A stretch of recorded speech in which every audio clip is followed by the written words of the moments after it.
नमस्कार दोस्तों, जय श्री राम। मैं नरेंद्र सिंह एम के स्टडी यूट्यूब चैनल में आपका स्वागत करता हूं। जैसा कि हम सीटेट की मैथमेटिक्स की क्लास चला रहे हैं, उसमें हमने कुछ आपको न्यूमेरिकल करवाए थे। गणित की निरस्तता को कैसे दूर करें, टॉपिक ये करवाया गया था। आज का जो हमारा टॉपिक है सीटेट 2023 के लिए, सीटेट 2023, इसके लिए आज का हमारा टॉपिक है निदानात्मक तथा उपचारात्मक शिक्षण। निदानात्मक तथा उपचारात्मक शिक्षण, इस पर हम कार्य करेंगे। जो हमारा टॉपिक है आज का इम्पोर्टेंट टॉपिक है, इसमें ये निदानात्मक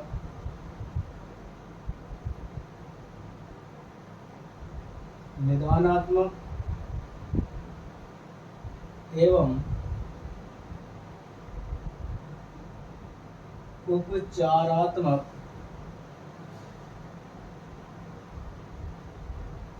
शिक्षण। निदानात्मक एवं उपचारात्मक शिक्षण, ये हमारा टॉपिक है आज का। हम इस टॉपिक पर बात करेंगे। देखिए,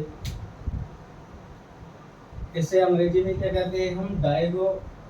डायग्नोस्टिक और रिमेडियल टीचिंग।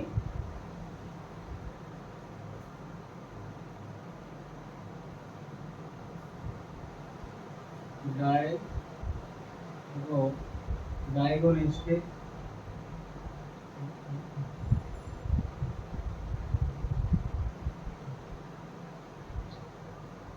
ऐसे पेन को चेंज कर लेते हैं दूसरा।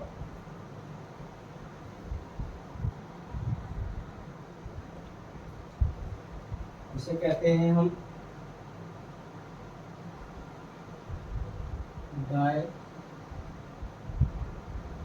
डायग्नोस्टिक एंड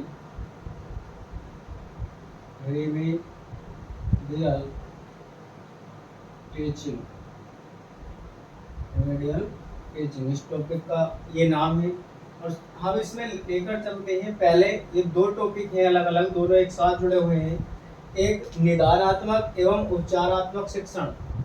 जैसे एक डॉक्टर है, किसी भी रोगी का इलाज करने के लिए पहले वो क्या करता है? उसका निदान करता है, उससे जानकारी प्राप्त करता है, उसकी जांचें वगैरह करवाता है कि इसे किस प्रकार की बीमारी है, इसे क्या बीमारी है, बुखार है, मलेरिया है, पेट में दर्द है, सर में दर्द है, क्या है, इस प्रकार की जांच करता है। इसी तरह से पहले हम क्या करेंगे? निदान करेंगे, उसकी जानकारी करेंगे कि हमें समस्या क्या है। पहले उपचार करने से पहले उसका पता लगाएंगे, उसकी समस्या का, बच्चे की समस्या का, और समस्या का पता लगाने के बाद हम उसका क्या करते हैं? उपचार करते हैं, जिसे हम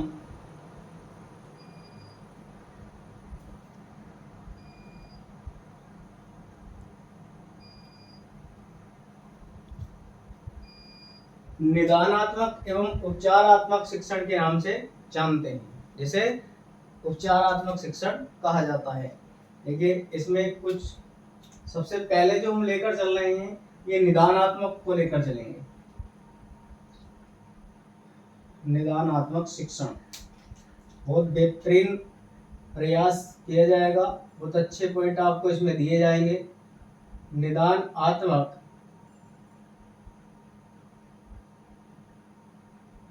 शिक्षण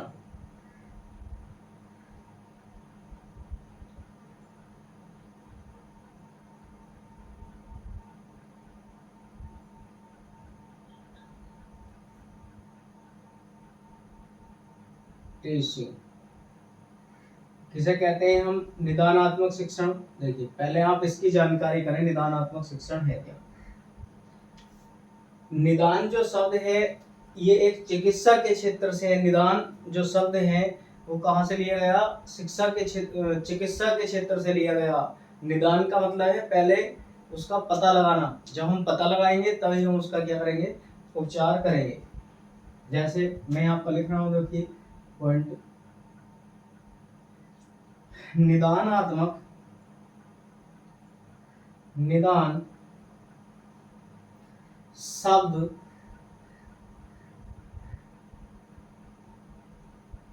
चिकित्सा के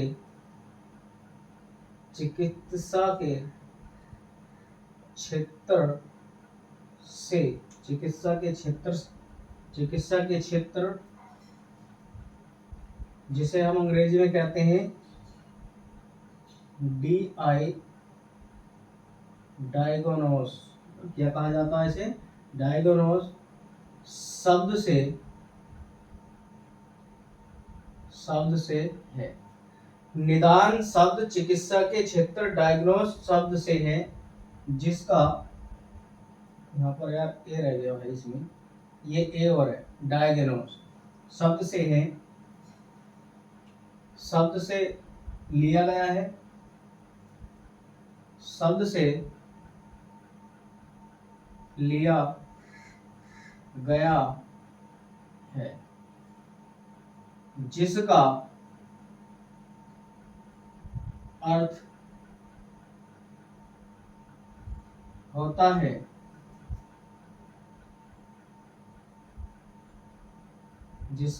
होता है कमियों का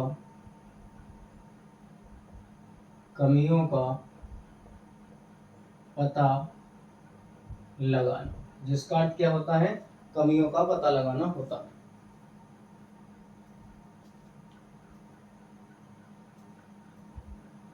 जिसका अर्थ होता है कमियों का पता लगाना। आगे पॉइंट है, जिस प्रकार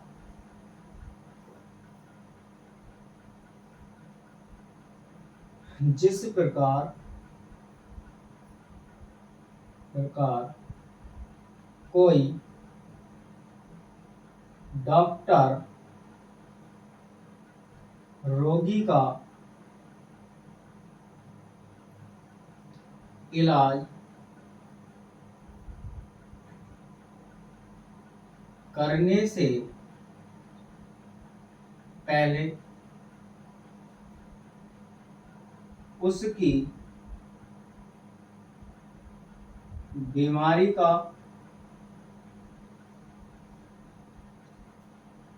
का तथा स्वरूप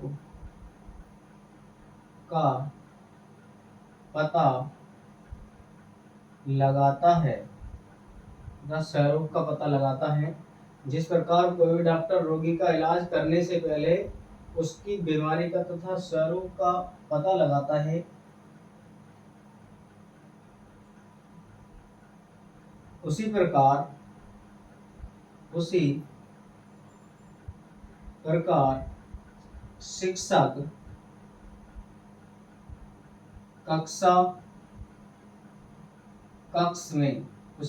शिक्षक क्या करता है? कक्ष में बालक की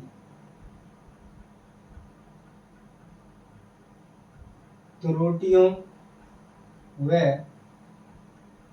उनके स्वरूप का पता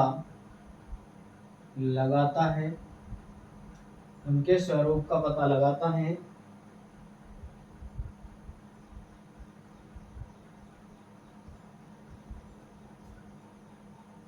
तो यही क्रिया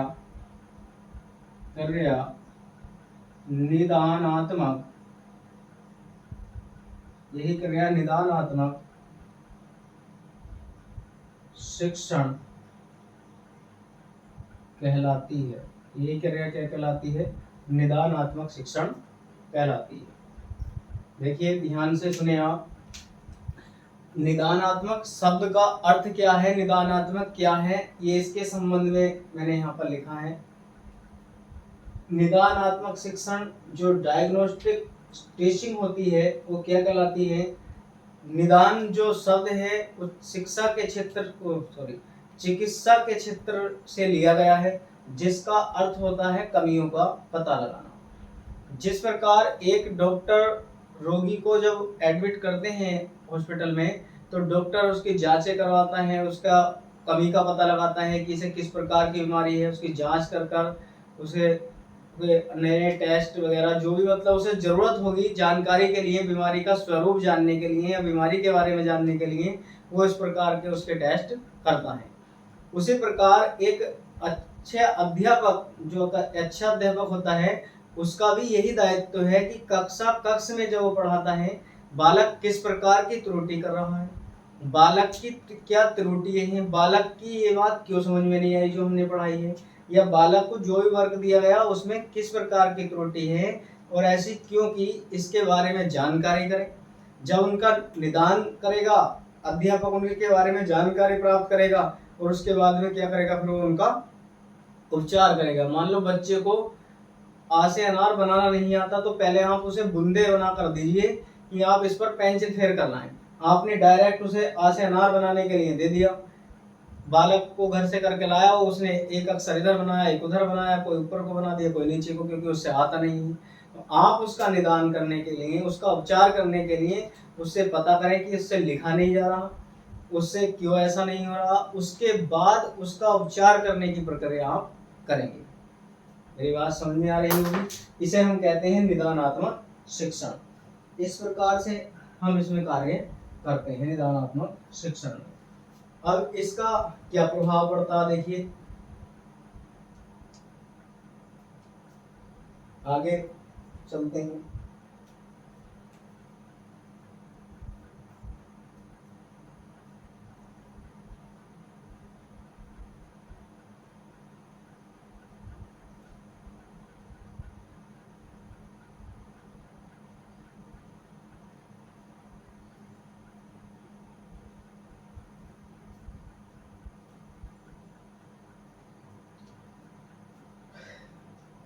निष्पत्ति परीक्षण, निष्पत्ति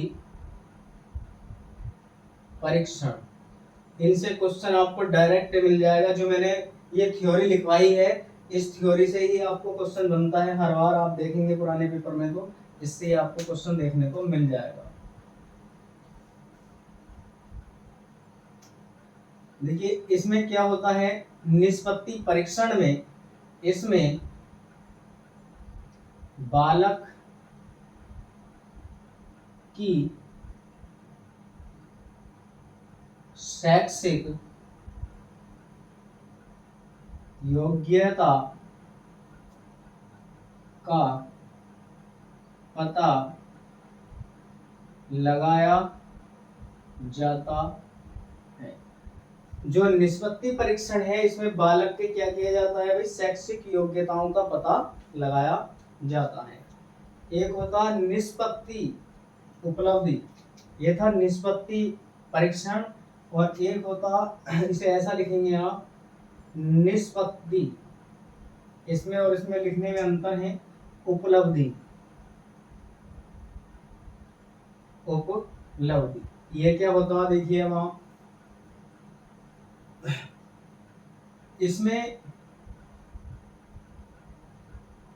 इसमें क्या होता, इसमें बालक के, इसमें बालक के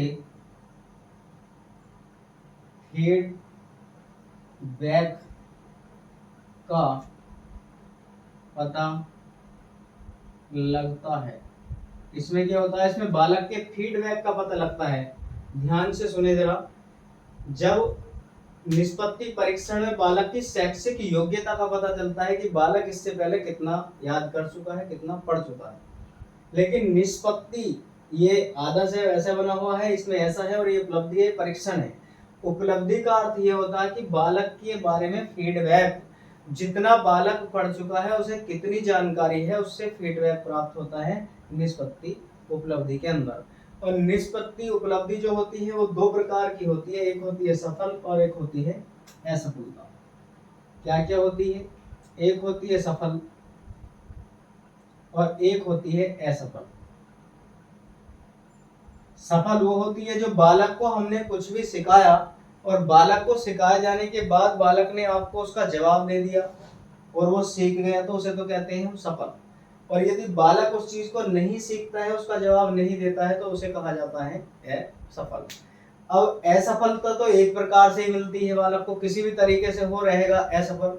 लेकिन सफल होने के तीन रास्ते हैं, सफल होने के तीन रास्ते हैं। कौन कौन से सफल होने के तीन रास्ते देखिए, तीन प्रकार से बालक फर्स्ट, सेकंड और थर्ड। नंबर एक बात क्या हो सकती है, और ये नंबर दो, नंबर तीन क्या क्या होती है।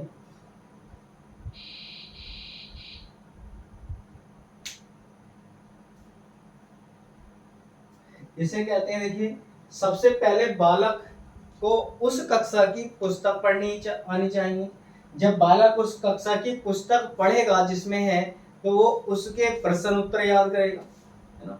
जब प्रश्न उत्तर याद करेगा तो वो जब यहाँ तक याद करेगा, पढ़ेगा, उन्हें समझेगा, तो वो पेपर ठीक करेगा। जब पेपर ठीक करेगा तो उस कक्षा में दिए जाने वाले सभी गृहात्मक कार्य को ठीक ठाक प्रकार से करेगा और कक्षा में उच्च स्थान प्राप्त करेगा। जब वो सारी चीजें सही से जानेगा और जब ये सारी तीनों कंडीशन वो सीख सकता है, तब उसकी उन्नति करेंगे आप, उसे दूसरी कक्षा में, अगली कक्षा में प्रोवाइड कराएंगे, अगली कक्षा में भेजेंगे। असफलता क्या होती है, देखिए इसमें क्या होता है असफलता के संबंध में, इसके संबंध में थोड़ा ज्यादा लिखेंगे। और यहाँ पर हम ये लिखेंगे, जब ये तीनों स्टेप वाला कर लेता है, फिर उसे क्या करते हैं हम, अगली कक्षा में भेजते हैं, उसे अगली कक्षा में भेजते हैं। असफल की बात सुने, असफल क्या होती है, इसमें जब बालक को असफलता मिलती है तो इसमें कम अंक प्राप्त करने के बारे में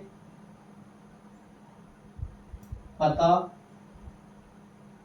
लगाया जाता है। उसने कम अंक प्राप्त किए, हम इसके बारे में पता लगाएंगे, लगाया जाता है। इसे ही क्या कहते हैं, निदान आत्मक शिक्षण भी कहते हैं। इसे निदानात्मक शिक्षण कहते हैं। इसकी परिभाषा हम आपको ऊपर लिखवा चुके हैं, इसे हम निदानात्मक शिक्षण कहते हैं। ये मोस्ट इम्पोर्टेंट है, दोनों जो हमने ये लिखे हैं, देखिए ये आपको लिखे हुए मिलेंगे, ये वाले, ये क्वेश्चन है और ये इनके जवाब हैं, ठीक है। क्वेश्चन में आपको मिलेगा कि किसमें बालक की शैक्षिक योग्यता का पता लगाया जाता है, तो आपको दोनों ऑप्शन में मिलेंगे, निष्पत्ति परीक्षण और ऐसा लिखा होगा निष्पत्ति उपलब्धि। और भी दो ऑप्शन वो उसमें लगा देगा। जब वहां पर हो निष्पत्ति परीक्षण, तो निष्पत्ति परीक्षण में तो होगा शैक्षिक योग्यता का पता लगाया जाएगा। और यदि वो इसमें पूछेगा कि इसमें बालक के फीडबैक का पता लगाया जाता है, तो वो निष्पत्ति उपलब्धि में लगाया जाता है। आप इस तरह से याद रखें, ये क्वेश्चन है। और जो मैंने इनके नीचे लिखे हैं, ये क्या है हमारे, इनके ये दोनों इन क्वेश्चनों के जवाब हैं। इस प्रकार से आपको ये देखने को मिलेगा। अब देखिए निदान के जो कार्य हैं, हम बालक को किस किस आधार पर बालक का निदान कर सकते हैं, अब आप इस पर आ जाइए।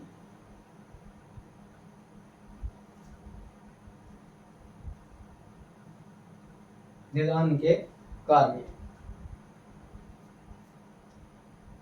क्या है भाई, निदान के कार्य, निदान के कार्य क्या क्या होते हैं।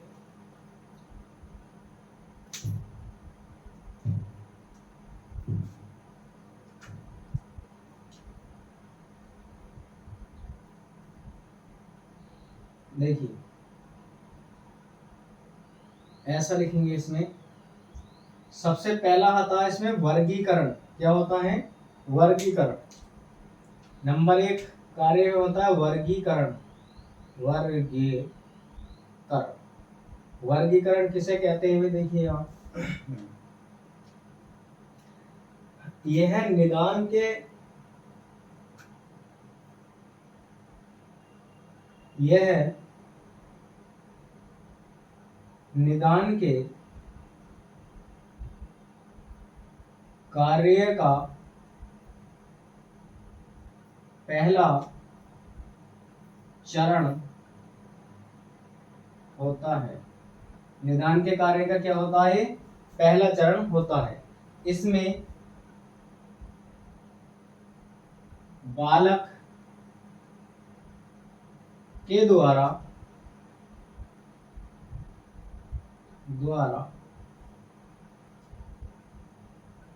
की गई त्रुटि के क्षेत्र के आधार पर जो बालक त्रुटि करता है उसके क्षेत्र के आधार पर हम क्या करते हैं भाई? सजातीय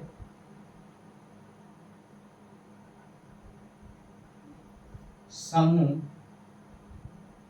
में बांट सकते हैं। सजातीय समूह में बांट सकते हैं।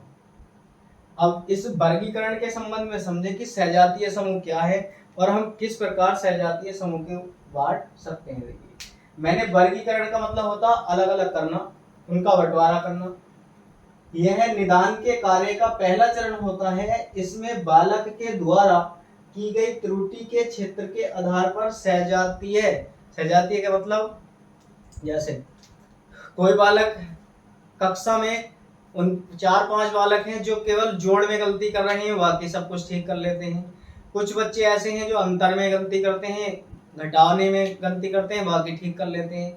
कुछ गुणा में, कुछ दशमलव को अलग अलग करने में या दशमलव की संख्याओं के क्वेश्चन करने में त्रुटि आती है कुछ किसी और प्रकार की त्रुटि आती है। तो उन्हें अलग अलग समूह में सजातीय यानी कि जो एक से त्रुटि कर रहे हैं उन्हें हम अलग अलग बांट सकते हैं और उनके जो अलग अलग ग्रुप बनाए हैं हमने उन पर ज्यादातर फोकस उन पर ही किया जाएगा जिस पॉइंट पर वो गलती कर रहे हैं, जिस पर वो त्रुटियां कर रहे हैं। जैसे जो जोड़ वाले कर रहे हैं उन्हें जोड़ने के माध्यम में ज्यादा से ज्यादा बताया जाना चाहिए, उन्हें सिखाया जाना चाहिए, समझाया जाना चाहिए कि ऐसा जोड़ते हैं, कैरी लेते हैं, ये करते हैं। मतलब जो भी उसके संबंध में जानकारी है हम उसे देने की कोशिश करते हैं। जो गुणा वाले हैं उन्हें गुणा के संबंध में बताया जाएगा। जो घटाव में गलती करते हैं उन्हें घटाव में, और जो दशमलव की संख्याओं को सेटिस्फाई या उन्हें मैनेज नहीं कर पाते उन्हें तो दशमलव की संख्याओं के बारे में बताया जाएगा। इस प्रकार से हम वर्गीकरण कर सकते हैं किसे? सजातीय समूह को। अब देखिए,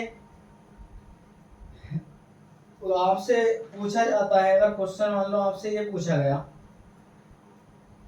कि कक्षा में कुछ बच्चे भाग में और कुछ बच्चे भिन्न में गलती करते हैं तो उन्हें किस के अंतर्गत रखा जाएगा। आपसे क्वेश्चन ऐसा पूछा गया कि एक कक्षा में कुछ बच्चे भाग में और कुछ बच्चे भिन्न में त्रुटि करते हैं तो उन्हें किसके अंतर रखा जाएगा? ऑप्शन में होगा सजातीय समूह के, वर्गीकरण के, विजातीय समूह के, क्या सबको एक साथ पढ़ाया जाएगा? अगर सबको एक साथ पढ़ाते हैं तो जो बच्चा, वैसे तो सबको एक साथ पढ़ाया जाना चाहिए लेकिन उन्हें सिखाने के लिए हम अलग अलग समूह में बांट रहे हैं क्योंकि बालक समूह बनाकर अच्छा सीख सकता है। जब हमने 4-5 का समूह बना दिया उसमें या 8-10 बच्चों का जो त्रुटि कर रहे हैं, मान लो हमने भाग वालों का बना दिया जो भाग में त्रुटि कर रहे हैं, उनमें से यदि एक भी बालक थोड़ा सीखता है तो बाकी को और भी इच्छा होगी कि हमें भी इसकी तरह सीखना चाहिए। इसलिए बालक को समूह में बेहतरीन प्रकार से सिखाया जा सकता है। अगला पॉइंट है इसका विशिष्ट योग्यता का मापन। विशिष्ट योग्यता का मापन क्या कहता है ये विशिष्ट योग्यता का मापन? देखिए,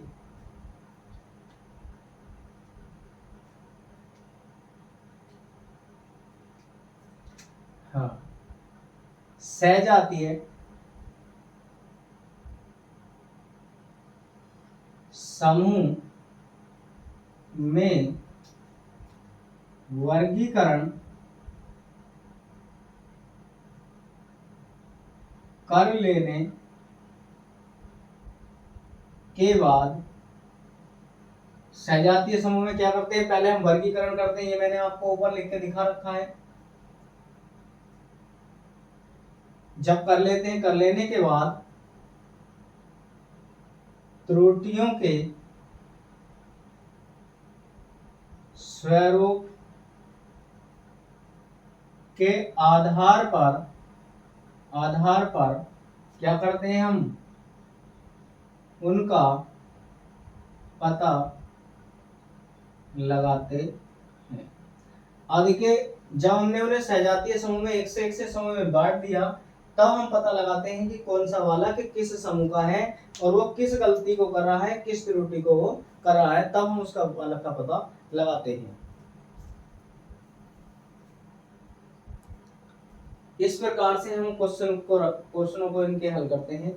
और देखिए, ये जो मैंने पॉइंट लिखे हैं, वर्गीकरण करना, अभी मैंने बताया था कैसे पॉइंट बनता है। विशिष्ट योग्यता का मापन, उसमें आपको ये भी आता है कि त्रुटि के आधार पर पता लगाना या सजातीय समूह में बांटना। यदि त्रुटि के आधार पर पता लगाना और सजातीय समूह में वर्गीकरण करना ऐसा क्वेश्चन में आता है कोई सा भी, तो दोनों में से एक जरूर मिलेगा। इसमें से 2 ऑप्शन इस क्वेश्चन के मिलते हैं, आपका वो सही हो जाएगा।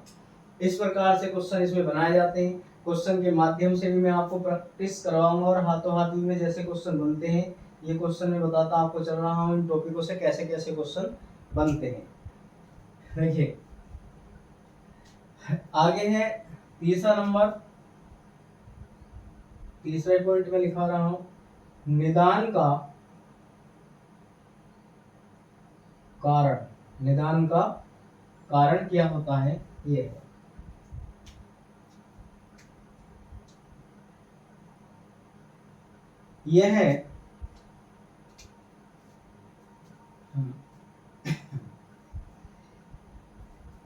यह है निदान के कार्य का सबसे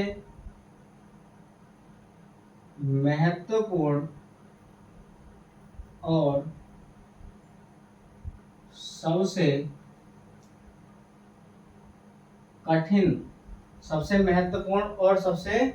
कठिन चरण होता है,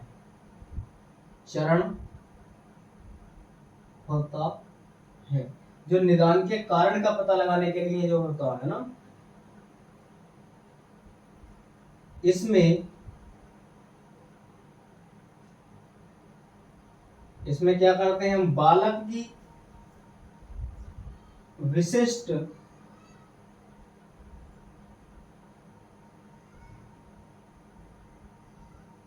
योग्यता के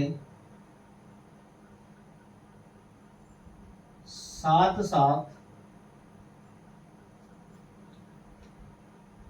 उसकी त्रुटियां व संबंध का भी पता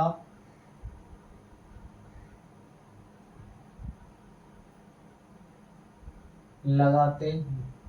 त्रुटियों के साथ साथ उसके संबंध का भी पता लगाते हैं। और देखिए, क्वेश्चन में क्या लिखा है मैंने, और ये सबसे अच्छा पॉइंट है, एक और मैं लिख देता हूं, तब दोनों को एक साथ समझा दूंगा। आगे अगला पॉइंट है हमारे पास, क्या है, औपचारिक शिक्षण।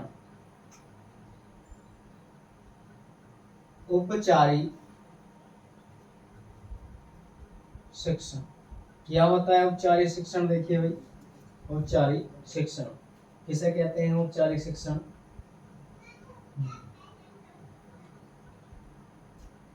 निदानात्मक परीक्षण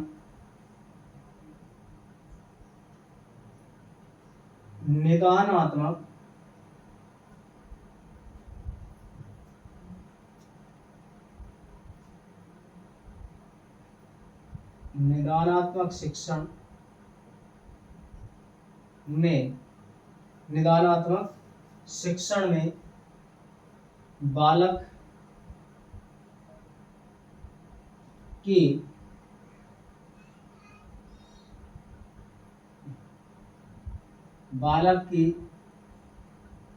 त्रुटियों व स्वरूप का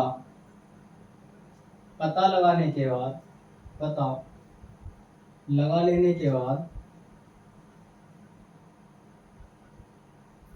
स्वरूप का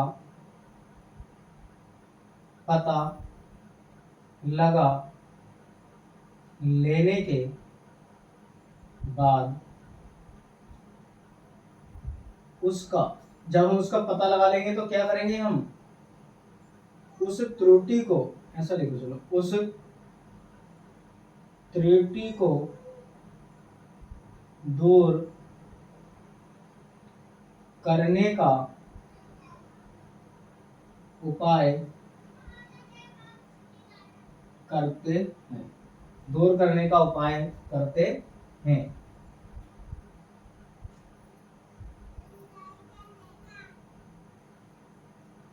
उपाय करते हैं। इसके लिए जो शिक्षण विधि अपनाई जाती है उसे औपचारिक शिक्षण कहते हैं। उसे क्या कहते हैं, हमें औपचारिक शिक्षण कहते हैं। देखिए निदान का कारण क्या है, अब इन दोनों पॉइंटों को आप ध्यानपूर्वक समझें। यह निदान के कार्यों का सबसे महत्वपूर्ण और सबसे कठिन चरण होता है, जो निदान के कारण का पता करने के लिए बालक को हम पढ़ाते जा रहे हैं। बालक किसी भी प्रकार की त्रुटि कर रहा है, हमें जानकारी नहीं है। जब तक हम उसकी कॉपी चेक ना करें, उससे खड़ा होकर कुछ ना पूछें, कुछ सुने नहीं, हमने जो भी कार्य दिया बालक करके ला रहा है नहीं ला रहा है, उसे किस प्रकार की उसमें त्रुटि है, हम उसके बारे में कोई जानकारी प्राप्त नहीं होगी जब तक हम खुद उस बच्चे के बारे में जानकारी ना करें। ऐसा करने के लिए हम, इसीलिए तो इसे कठिन चरण कहा जाता। बालक की पहले कमियां पता करें, उसकी त्रुटि क्या है, उसकी त्रुटि क्यों कर रहा है बालक, हमारी बात समझ में नहीं आ रही कि बालक उसका दोबारा से दोहराव नहीं कर रहा, क्या कारण है, ये पता लगाने के बाद फिर हम उसका उपचार करते हैं। ऐसा हम उसके साथ करते हैं। औपचारिक शिक्षण क्या है, देखिए ये क्वेश्चन में आता है, ये क्वेश्चन है, इसका आंसर क्वेश्चन आता है और जवाब हमें ये देने होते हैं जो हेडिंग है। इस प्रकार से इनसे क्वेश्चन बनते हैं। निदानात्मक शिक्षण में बालक की त्रुटियों के स्वरूप का या त्रुटियों का पता लगाया जाता है और उसे दूर करने के लिए जो भी शिक्षण विधि अपनाई जाती है उसे हम औपचारिक शिक्षण, या मैंने यही लिखा है औपचारिक शिक्षण कहा जाता है ना। जैसे मान लीजिए कोई बालक कक्षा में है और वो आपकी कक्षा में पढ़ रहा है, परंतु गणित पढ़ता है, परंतु वो गिनती नहीं सीख पा रहा। जब गिनती नहीं सीख पा रहा है तो आप उसे कौन सी विधि का प्रयोग करें जिससे क्या वो आसानी से गिनती कहना सीख सकता है, कौन सी विधि का प्रयोग करना चाहिए। तब हमें इस कंडीशन में खेल विधि का प्रयोग करना चाहिए, जिससे क्या बालक खेल खेल में गिनती भी सीख सकता है और वो उसे ऐसा भी महसूस ना हो कि मुझसे ये अध्यापक गिनती याद करा रहा है या मुझे गिनती याद करने के लिए प्रभावित कर रहा है। आप उससे कहें कि आप इसके पीछे वहां तक जाइए, कि आप इतने चक्कर लगा कर आइए। इस प्रकार से आप बालक को गिनती भी सिखा सकते हैं और उसका मनोरंजन भी करा सकते हैं। तो जितना बेहतरीन तरीके से किसी भी त्रुटि को या बालक का जितना भी उपचार खेल के माध्यम से बालक का किया जा सकता है या कहानियों के माध्यम से बालक का उपचार किया जा सकता है, वो सबसे सटीक और एक बेहतरीन उपचार होता है, क्योंकि बालक उसमें ज़्यादा रुचि लेता है और उसे एक अच्छा परफॉर्मेंस भी देता है। इसलिए बालक को ज़्यादा से ज़्यादा खेल के माध्यम से, कहानी के माध्यम से या किसी भी अन्य भाषा के साथ जोड़कर आपको इसका उपचार करना चाहिए। बात समझ में आपको आई होगी जो मैं बता रहा हूं। इससे आगे देखिए,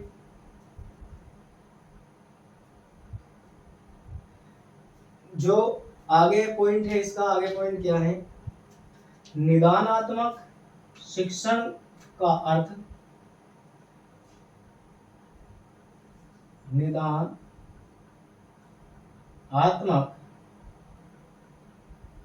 शिक्षण का अर्थ अंक प्राप्त करना नहीं होता। इसका मतलब ये नहीं है कि निदानात्मक शिक्षण हम कर रहे हैं तो बालक को नंबर प्राप्त करने के लिए हम ऐसा कर रहे हैं। बालक को नंबर प्राप्त करने के लिए हम निदानात्मक शिक्षण नहीं करते हैं।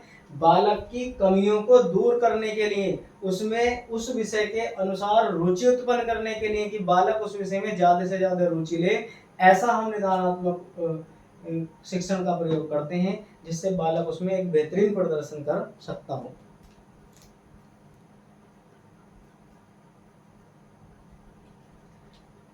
आगे देखिए आप क्या है। अब इसका दूसरा भाग और आपके पास है जो निदानात्मक शिक्षण है। इससे पहले हम इस पर ही बात करेंगे। अभी देखिए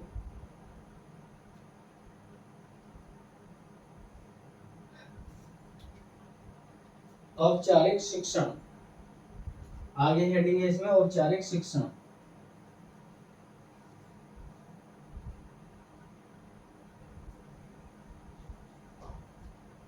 औपचारिक शिक्षण, हम इसके संबंध में बात करेंगे, औपचारिक शिक्षण के।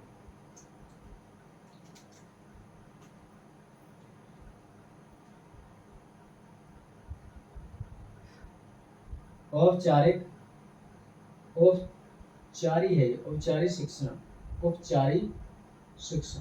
अभी मैंने बताया कि औपचारिक शिक्षण किसे कहते हैं, अभी अभी मैंने लिखवाया भी था आपको ना।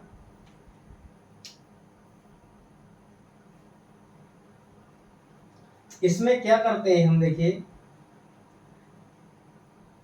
इसमें ग्रिड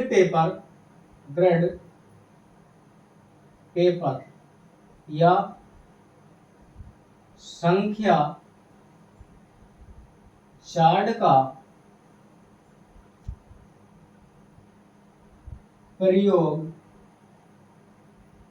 करके दशमलव की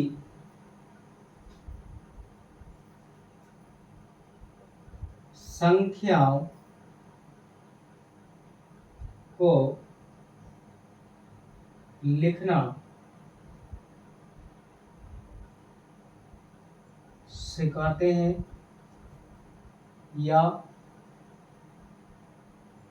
उनका स्थान बताते हैं। देखिए जो औपचारिक शिक्षण है, औपचारिक शिक्षण के माध्यम से ही हम दशमलव की संख्याओं को बालक को रखना सिखाते हैं। जैसे ग्रेड पेपर आपने सुना है, ग्रेड पेपर होता है और एक संख्या चार्ट होता है। ये ऐसा एक पेपर होता है जैसे आप ग्राफ वगैरह कहते हैं, जिसमें छोटे छोटे खाने हों, उसका प्रयोग करते हैं हम छोटी कक्षाओं में बताने के लिए। जैसे मैं यहाँ पर बना रहा हूँ, ये मैंने बनाया यहाँ पर, ये है।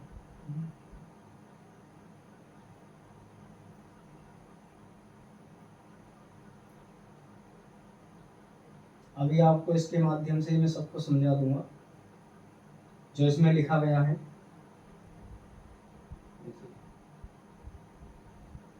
ये हमने बनाया, इस तरह से इसमें खाने बने हुए हैं।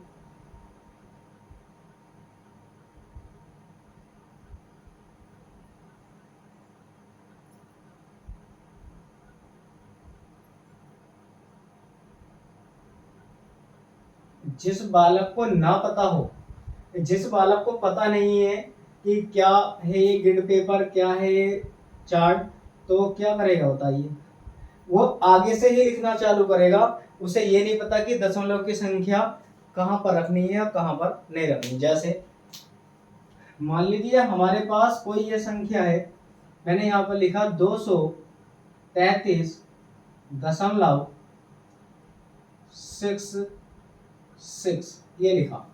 अब हमने पहले खाने में ये लिखा और बालक से हमने कहा कि आप 34.324 को स्थापित कीजिए। तो बालक क्या करेगा भाई, जिसे नहीं पता वो कहाँ से, यहाँ से लिखना शुरू करेगा वो तो। लेकिन हम इसके माध्यम से सिखाएंगे बालक को कि आप दशमलव को दशमलव के नीचे रखें। बालक को क्या सिखाते हैं, ग्रेड पेपर या संख्या चार्ट के माध्यम से, कि दशमलव को दशमलव के नीचे रखें, बाकी जो संख्या दाएं है उसके दाएं इतने खाने पर ले जाएं और बाएं वाली संख्या को बाएं खाने पर इतने पर लिख दिया जाए। पहले हमने क्या करा, दशमलव को स्थापित किया। अब दशमलव से पहले कितनी संख्या है, 2, तो 2 खाने भर दिए। उसके बाद कितनी संख्याएं हैं, 3 है तो 3 खाने भर दो। इस तरह से आप इसे बताते हैं। अब जैसे मान लीजिए आगे हमें संख्या दी जाती, ये संख्या दी गई है 1.6785। बालक को जब दशमलव का स्थान पता होगा तभी तो वो दशमलव की संख्याएं भरेगा। हमने उससे कहा कि सबसे पहले किसे स्थापित करें, दशमलव को, तो दशमलव स्थापित किया। दशमलव से पहले संख्या क्या है, 1, और बाकी सब संख्याएं बाद में बालक से कहेंगे कि जिस प्रकार नंबर से आ रही हैं उसी प्रकार आप उन्हें खानों में लिखते चले जाइए।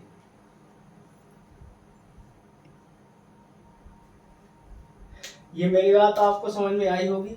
इस तरह से हम बालक को दशमलव का स्थान भरना सिखा देते हैं। जैसे मान लीजिए आपसे कहा 0.234, इसमें पहले कोई संख्या नहीं है।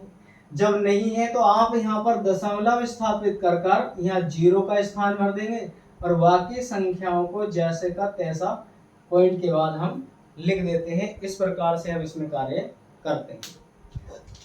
तो औपचारिक शिक्षण क्या होता है, ग्रेड पेपर के माध्यम से आपसे बालक क्वेश्चन में पूछा जाता है कि औपचारिक शिक्षण किया जाता है तो आपको या तो ग्रेड पेपर मिलेगा, ग्रेड पेपर होगा, या संख्या चार्ट। ज्यादातर जो क्वेश्चन में आया है वो संख्या चार्ट के माध्यम से आया है, क्योंकि संख्या चार्ट का अर्थ है कि संख्याओं को दशमलव से पहले तथा दशमलव से बाद वाली संख्याओं को संख्या चार्ट में प्रदर्शित करना। संख्या चार्ट का अर्थ ये होता है, इसीलिए संख्या चार्ट इसमें ज्यादातर पूछा गया है।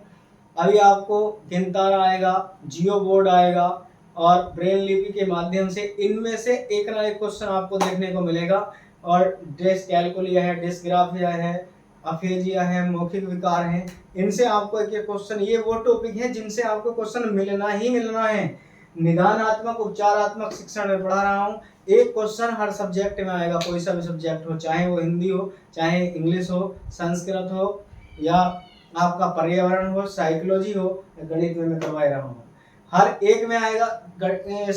सीटेट का पेपर बहुत ही आसान होता है पास करना। ज्यादातर सभी टॉपिक एक से ही मिलते जुलते होते हैं हर सब्जेक्ट में, लेकिन केवल हमने ठीक प्रकार से समझ नहीं पाते। यदि किसी भी एक सब्जेक्ट में आप सही से टॉपिकों को समझ लेते हैं तो बहुत बेहतरीन तरीके से आप इसमें सीटेट में मार्क्स कर पाएंगे और बहुत अच्छा स्कोर कर ले जाएंगे यदि इन्हें समझ आते हैं। देखिए ये टॉपिक आपका पर्यावरण में भी दिया गया, यही टॉपिक आपको दिया गया साइकोलॉजी में, और यही टॉपिक मैं पढ़ा रहा हूँ आपको गणित में। तो आपको एक बात ध्यान में रखनी चाहिए कि बालक की त्रुटियों या स्वरोग की, जिस प्रकार डॉक्टर बालक रोगी की बीमारी का पता लगाता है, उसी प्रकार हमें बालक की छोटी छोटी कमियां क्या हैं, बालक की त्रुटियों का स्वरूप क्या है, वो लिखने में, बोलने में या पढ़ने में किस प्रकार की त्रुटि कर रहा है, उसकी आप जानकारी करें, उसके बारे में पता लगाएं, तब आप उसका एक बेहतरीन उपचार कर सकते हैं। तो इस प्रकार से आप जितना अच्छा आप करेंगे उतना ही अच्छा रिजल्ट आपको मिल जाएगा। ये इम्पोर्टेंट है ज्यादातर। और भी औपचारिक शिक्षण आपसे पूछा जाता है कि संख्या चार्ट के माध्यम से बालक में किस कमी को दूर किया जा सकता है, तो आपको औपचारिक शिक्षण या संख्या के उसमें ये भी आएगा कि संख्या चार्ट के माध्यम से बालक को किस कमी का दूर किया जा सकता है। तो संख्या चार्ट के माध्यम से बालक की दशमलव पद्धति हो या दशमलव संख्याओं की त्रुटियों को दूर किया जा सकता है, ऐसा आपको ऑप्शन में मिलेगा। आप इतना बहुता ना पढ़कर आप इतने में अच्छा समझे, बिल्कुल आपको रिजल्ट बहुत बेहतरीन प्राप्त होगा।